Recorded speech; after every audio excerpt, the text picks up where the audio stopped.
আসসালামু আলাইকুম everyone, this is from Rozina's kitchen. Noodles রান্না করে ভাবলাম রেসিপিটা আপনাদের সাথে শেয়ার করি। এখানে আমি গরম পানি বসিয়ে দিয়েছি, আর অন্যদিকে আমি যা যা লাগবে কাটাকুটা করে নিচ্ছি। দেখুন এখানে নুডলসের স্টিকগুলো আমি নিয়ে নিয়েছি, আর এখানে আমি গরম পানিতে নুডলসটাকে আগে সিদ্ধ করে নিব। নুডলসটা সিদ্ধ করাটা বেশি সিদ্ধ করা যাবে না, 80%-এর মতো 80-90% সিদ্ধ করে নিতে হবে, কারণ বেশি সিদ্ধ করলে কেমন আঠালো আঠালো হয়ে যায়, খেতে একটু ভালো লাগে না। আর এখানে যা যা লাগবে সেগুলো আমি এখানে একটু প্লেটে নিয়ে নিয়েছি।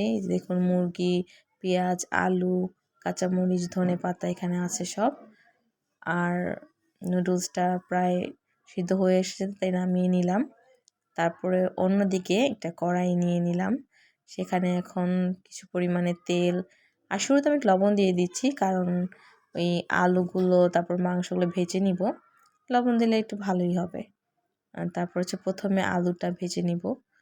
বেশি ভাজা যাবে না, জাস্ট কোনো মতে যেন 50% সিদ্ধ হয়, এরকমভাবে ভাজলে এনাফ। বেশি ব্রাউন করে ভাজতে হবে না, বা একদম টোটালি সিদ্ধ করাও লাগবে না। তারপর মুরগিটাকে ভেজে নিচ্ছি। ব্রেস্টের পিস এখানে আমি ইউজ করেছিলাম। তারপর লবণ লাগলে লবণ দিয়ে দিতে হবে, তাছাড়া কোনো কিছু এক্সট্রা কোনো বেশি অ্যাড করা হয়নি। এখানে একটু গোলমরিচের গুঁড়া অ্যাড করে নিতে পারেন। তারপর এখানে ভাজাটা হয়ে গেছে, তাই উঠিয়ে নিচ্ছি ব্রেস্টের পিসগুলো। আর একটা ডিম ভেজে নিব। ডিমে একটু আমি গোলমরিচের গুঁড়া দিয়ে দিয়েছি, তাতে আমার মনে হয় যে ডিমের ফ্লেভারটা আরও ভালো আসে। আমার কাছে মনে হয় ভালো লাগে। ঠান্ডা হলেও কোনো ডিম বা আস্তে কোনো গন্ধ থাকে না, তাই একটু হালকা গোলমরিচের গুঁড়া দিয়ে ডিমটাকে ভেজে নিলাম। ডিমটাও আপনার ভাজতে হবে নর্মাল যেরকম ফেটে ভেজে নেই সেরকমই, বেশি এরকম কোনো কিছু দরকার নেই ভাজার। তারপর কড়াই আবার সাদা তেল দিয়ে পেঁয়াজটাকে ভেজে নেব। এখন মেইনলি ভাজাভাজি পর্ব শেষে এখন আমি নুডলসের পর্বতে আসি। আর এখানে আমি গাজর কুচো করে নিয়েছিলাম, একটু সবজি দিব বলে, যাতে কালারটাও দেখতে সুন্দর দেখায় নুডলসের।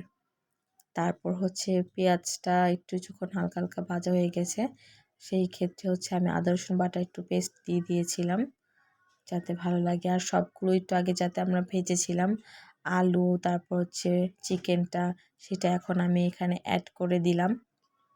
এটা একটু ভেজে নিব। তখন আমি এই জন্যই ওই পরিমাণ সিদ্ধ করেছিলাম, যাতে এখন বাকি একটু ভাজাতে যেন ভালো লাগে। আর এখানে আমি গোলমরিচের গুঁড়া দিয়ে দিয়েছিলাম। এখানে আমি এখন মরিচ কুচি অ্যাড করে দিচ্ছি। এখন এটাকে নেড়ে নিব ভালো করে। তারপর নুডলসগুলো যে উঠে সিদ্ধ করেছিলাম, সেই নুডলসগুলো এখন আমরা একে একে দিয়ে দিব।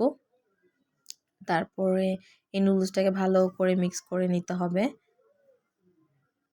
যাতে ইভেনলি সব জায়গায় নুডলস, মশলা, তারপর আলু, চিকেন সব ভালোভাবে থাকে।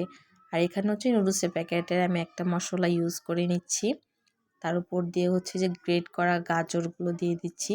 গাজরটা আপনারা চাইলে শুরুতেও দিতে পারতেন তেলে ভেজে নেওয়ার সময়, বাট এই ক্ষেত্রে একটু কালারটা ফ্রেশ এসে দেখতে ভালো লাগে বিধায় গাজরটা আমি এভাবে দিয়ে দিয়েছি। আপনারা যে যেভাবে খেতে পছন্দ করেন সেভাবেই করে নিতে পারেন, কোনো সমস্যা নেই।